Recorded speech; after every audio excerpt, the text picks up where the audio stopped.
নামাজ পড়ার প্রথমে কি পড়ি? প্রত্যেক রাকাতে সূরা ফাতিহা, আলহামদুলিল্লাহ। এইটাই একটু বুঝেন, আর কিছু লাগবে না।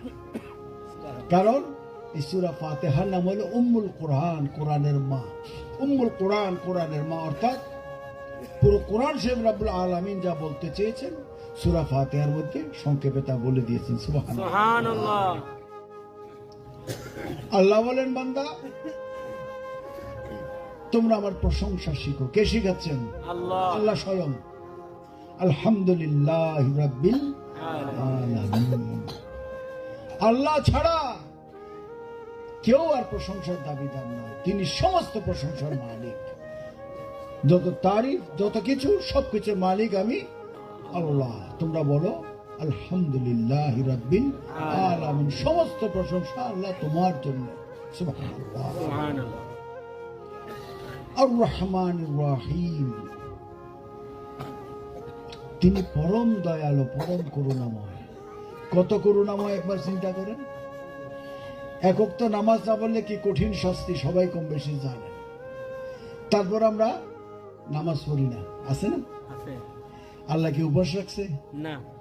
আল্লাহ কি কইছে নামাজ না পড়লে ওরা আমি খাওয়া দিব না? না। আল্লাহ কি কইছে আমার ইসলাম ধর্ম গ্রহণ না করলে সে যদি জমিনে ধানের চারা রোবে সেখানে আমি গম দিব, ধান দিব না? আছে না।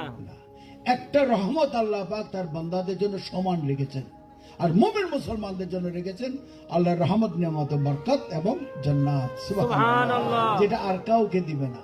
কতটা বুঝে গেছে?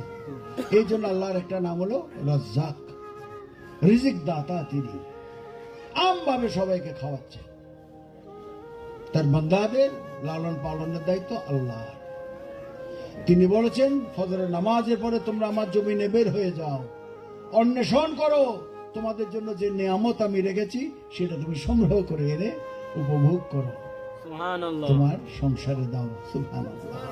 কি সুন্দর ব্যবস্থা।